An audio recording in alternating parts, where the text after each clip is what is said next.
In boardrooms, you'll never see. On private jets, you'll never board. A silent war is raging. It's not for land, not for oil, not even for money. It's a war for minds. Because when billions are at stake, the most valuable asset isn't gold or stocks, it's people. People who know how to protect wealth. People who know how to hide it, grow it, and defend it from governments, from competitors, even from family members. Across New York, London, Dubai, phone calls are being made, contracts rewritten, non-competes ignored, and salaries doubled overnight. This isn't about job hunting. This is talent extraction. And the battlefield is the global network of family offices. Today, you're going inside a world where resumes don't matter, only access does. Because while the rest of the world applies for jobs, billionaires create positions tailored to the people they want. Let's start where the war began. For decades, family offices were administrative back rooms. Small teams handling paperwork, estate plans, wire transfers. Invisible to the public, irrelevant to Wall Street, and certainly not considered power players. But something changed, silently and fast. Over the past 20 years, the number of billionaires worldwide has exploded. In 2000, there were fewer than 500 known billionaires on the planet.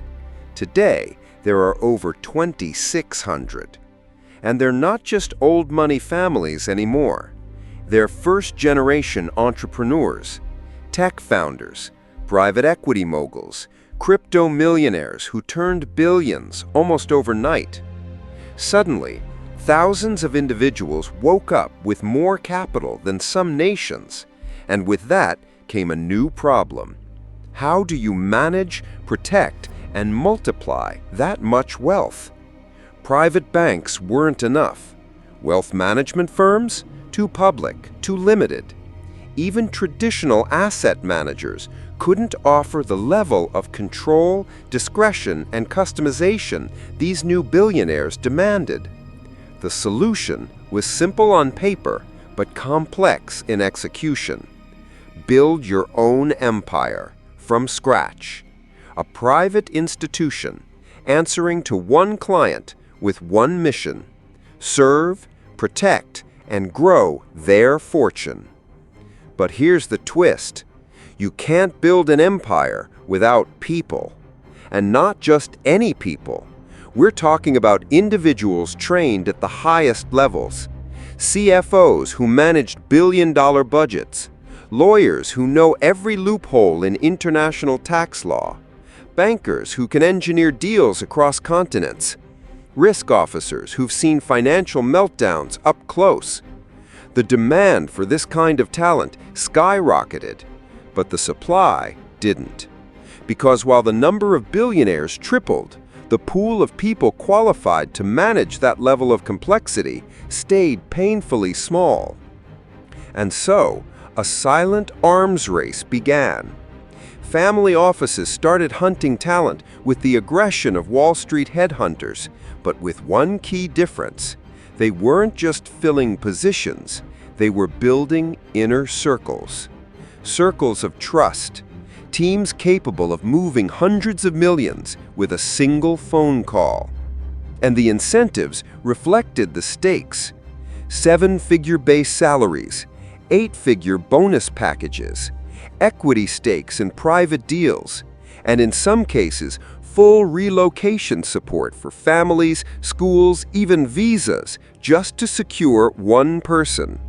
This wasn't recruitment, it was acquisition of human capital. Some executives were pulled out of retirement, others were lured from C-suites at global banks. A few were even convinced to break long-standing non-compete agreements, risking lawsuits for a chance at generational wealth. Because working for a billionaire isn't just a job, It's access to private jets, exclusive deal flow, insider knowledge, and in some cases, the kind of influence most people will never taste. But with every high-stakes recruitment came something else, a ripple effect. Every time a family office poached a top banker, it left a gap at Goldman, at JP Morgan, at Blackstone, forcing those firms to start their own counteroffensives, upping salaries, locking down contracts, and creating retention packages that looked more like hostage negotiations than employment deals. And as the war for talent intensified, a new question emerged. Who exactly are these billionaires targeting next? Because when traditional finance ran out of available talent, family offices started looking elsewhere. Which brings us to the next layer of this silent war, the profiles that no one expected to become the most wanted. In any war, the first step is knowing your target. And in the family office arms race, the targets aren't buildings or infrastructure. They're people. Highly trained, deeply connected, and notoriously hard to convince. The first wave of recruitment focused on the obvious, investment professionals. Former managing directors from Goldman Sachs, JP Morgan, Morgan Stanley, people who spent decades managing institutional capital now being lured into private rooms with private mandates and private incentives. But that was just the beginning. As portfolios grew more complex and billionaires realized that wealth management wasn't just about stocks and bonds, the hunt expanded. Next came the lawyers. Not your average attorneys, but elite tax strategists, M&A specialists, and litigation experts who knew how to navigate cross-border regulations, shield assets from lawsuits, and, when necessary, aggressively defend their clients in courtrooms from New York to London to Zurich. Then, the auditors, ex-IRS officials, people who spent their careers inside the system, learning how the government investigates high-net-worth individuals, now being paid handsomely to stay 2 steps ahead of it. And the list kept growing. Private equity veterans with experience structuring billion-dollar buyouts, chief investment officers who could design entire asset allocation strategies across continents and asset classes. But perhaps the most unexpected hires came next. Public relations crisis managers, experts trained in media control, damage containment, and reputation recovery. Because when billions are at stake, a single headline, a single leak, can erase years of careful image building. And for billionaires with complex personal lives, political connections, or controversial business histories, having someone who knows how to make problems disappear became non-negotiable. But it didn't stop there. As geopolitical tensions rose and cyber threats became more sophisticated, family offices started hiring from government agencies. Ex-diplomats, ex-intelligence officers, people with backgrounds in national security, cyber defense, and geopolitical risk assessment. It sounds dramatic, but for a billionaire operating across multiple jurisdictions, having someone on staff who understands sanctions lists, foreign interference, and covert financial flows is no longer a luxury, it's survival. Some hires raised eyebrows. Former intelligence agents moving directly into private wealth roles. Ex-regulators now advising the very people they once investigated. But in this new battlefield, the rules are different, and the question isn't whether it looks good, it's whether it gets results. Because when a billionaire wants someone, there's only one real qualification. Can you deliver under pressure with no margin for error? And while these targets enjoy unprecedented salaries, perks, and access, they also know one thing: failure is not an option. Their careers, their reputations, sometimes even their legal safety depend on keeping one person happy. the billionaire. But how exactly do these ultra-wealthy players convince someone to leave a prestigious, stable position at a major institution and risk it all for a single client job with no guarantees? That takes us to the next chapter, where we'll step inside the high-stakes world of financial poaching at its most aggressive. In most industries, recruitment is a process. In the world of family offices, it's a hunt. When a billionaire decides they want someone, it doesn't start with a job posting. It starts with a phone call, or more often, a private conversation over dinner in a city far from headquarters. Discretion is the first rule. The second rule? Make an offer they can't refuse. For top-level bankers, lawyers, or strategists, the first approach often comes from someone they trust, an ex-colleague, a mutual contact, or a high-end recruiter whose client list is confidential by design. The conversations start vague. How's your current role treating you? Ever considered something more flexible, more impactful? And then the details emerge. Seven-figure base salaries, multi-million-dollar signing bonuses, performance incentives that eclipse what most public firms could ever offer. But money is just the beginning. Freedom is the real currency. Imagine this: no bureaucracy, no endless board approvals, no quarterly earnings pressure. Just one decision maker with billions at their disposal and a willingness to move fast. For many high performers trapped inside corporate hierarchies, that level of autonomy is intoxicating. Want to launch a new investment strategy? Pitch it, and it's approved within hours. Need resources? It's done. Want to avoid compliance red tape? Welcome to a world with fewer checks and a lot more trust. But with that trust comes a price. Because working for a billionaire means operating on their schedule, which often means no schedule at all. Midnight calls, weekend meetings, sudden international trips with less than 24 hours notice. One former investment director described it like this: "It's not a job, it's a lifestyle. You're on all the time, but if you deliver, you're rewarded beyond anything the corporate world could ever offer." And the recruitment tactics? Let's just say they're aggressive. Some family offices hire entire search firms specialized in raiding top talent from Wall Street and Silicon Valley. Others go even further, sending private emissaries, people whose sole mission is to secure one individual. Non-compete clauses? Handled. Legal threats? Mitigated. Relocation logistics?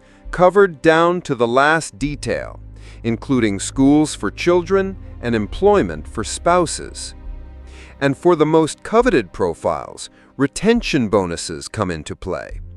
Multi-year contracts, deferred compensation plans, golden handcuffs made of solid gold. But not everyone accepts. Some professionals weigh the risks, the lack of job security, the intense personal demands, the reality that pleasing a single billionaire can sometimes mean sacrificing everything else. Yet, for those who do say yes, the rewards can be transformative. Equity in private deals, direct exposure to ultra-high net worth networks, and in rare cases, the chance to become more than just an employee, to become an advisor, a confidant, part of the inner circle. But here's the part few people talk about. What happens after you're inside? What's life really like, working under that level of pressure, with zero room for error? Because getting recruited is just the beginning. The real test starts the moment you say yes. And that's where we're going next. From the outside, it looks like the dream job. Private jets, exclusive deal flow, access to capital most people can't even imagine. But step inside, and the reality shifts. Working for a billionaire isn't just a career move. It's a test of endurance, adaptability, and mental resilience. The first thing you notice, there's no such thing as a normal day. Schedules change by the hour. Priorities shift without warning. What was urgent this morning becomes irrelevant by lunch.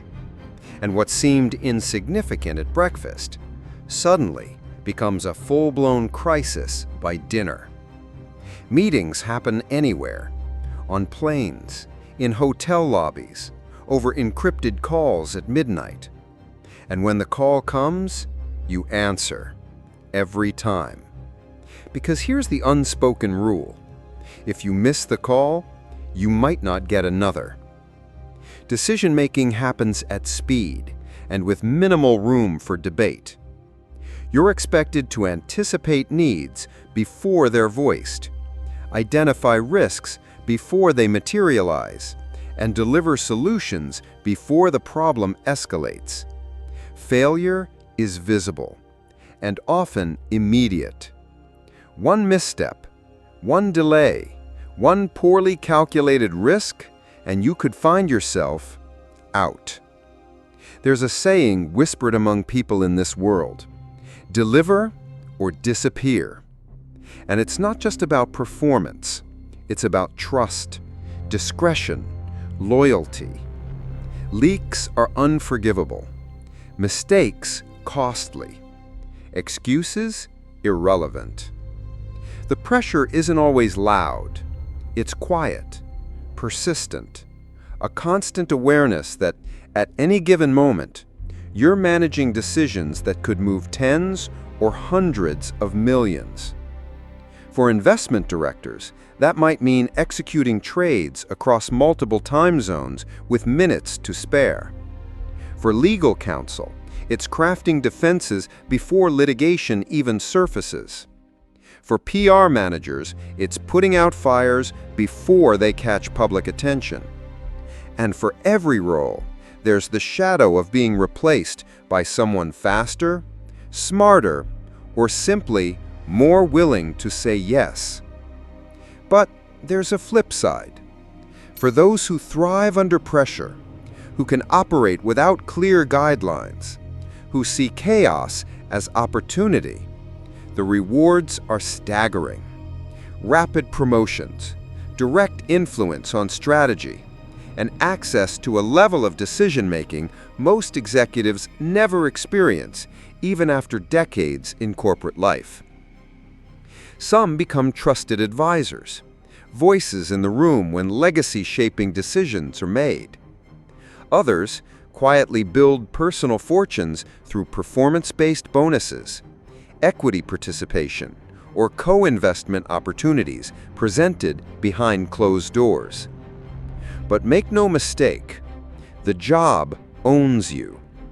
Vacations get interrupted, holidays canceled, personal plans rescheduled. And over time, many realize you don't work for a billionaire, you serve one. The difference is everything. And for those still standing after years inside this world, there's one thing they all agree on.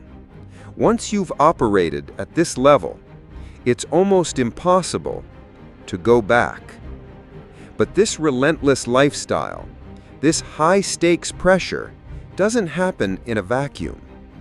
It's supported by infrastructure, an entire ecosystem built to sustain this pace and this level of control, which leads us to how family offices themselves are evolving, from quiet administrative hubs into full-scale corporate power centers. And that's exactly where we're heading next. Not long ago, a family office was little more than a small accounting team tucked inside a law firm or a private bank. handling tax filings, trust paperwork, and end-of-year reporting. But today, that image is obsolete. Family offices are no longer administrative side projects. They've become fully operational private corporations, built with one purpose: to protect, grow, and strategically deploy vast amounts of capital. Step inside a modern family office, and you won't find a quiet office with dusty files.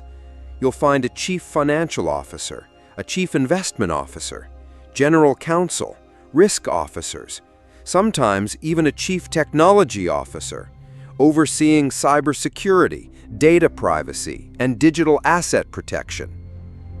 Some family offices now operate across multiple continents, with satellite offices in London, Zurich, Dubai, or Hong Kong.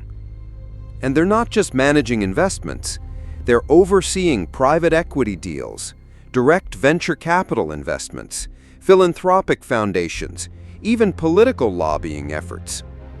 Entire teams are dedicated to asset allocation models, geopolitical risk assessments, and alternative investments ranging from rare art to climate infrastructure to early-stage tech startups. There are consultants whose only job is to help billionaires structure their family office teams. Specialized firms now exist just to advise on compensation models, governance structures, and long-term succession planning. The level of internal reporting rivals some Fortune 500 companies. Daily P&L updates, scenario modeling, real-time risk dashboards. Because when you're moving billions, decisions happen fast, but never without data. And as this ecosystem grows, so does the competition for top-tier talent. Family offices now attend global recruiting conferences, sponsor MBA programs, and in some cases partner with universities to build a pipeline of future hires. The message is clear. This is no longer a passive wealth vehicle. It's an active, dynamic, and highly strategic operation. And just as the talent war reshaped Wall Street decades ago, it's now reshaping this private world. But here's the bigger question. If the demand for elite talent keeps rising while the supply stays limited, where does this war go next? What's the future of this intellectual arms race? Because the next phase is already underway, and it's taking the talent war to places few expected. The talent war isn't slowing down. It's evolving. Because as the world faces new risks, from AI disruptions to geopolitical instability to cyber threats on a global scale, family offices are adapting again. They're no longer just hiring investment professionals. They're bringing in artificial intelligence specialists, geopolitical analysts, cybersecurity architects, and even behavioral economists to anticipate what comes next. For billionaires, the calculation is simple. Information plus execution equals power. And power comes from people. People who can see around corners, predict market shocks, navigate regulatory minefields, and turn risk into opportunity. The money behind these offices is nearly unlimited, but the available minds aren't. Which means the offers will get bigger, the tactics more aggressive, and the lines between private business and global influence will blur even further. For those inside this world, it's a relentless game of survival and performance. For those watching from the outside, it's a glimpse into how the next chapter of global power is being written. Because in this new age of private empires, money doesn't buy power, people do. And the next financial war won't be fought on Wall Street. It'll be fought over who controls the smartest minds in the room.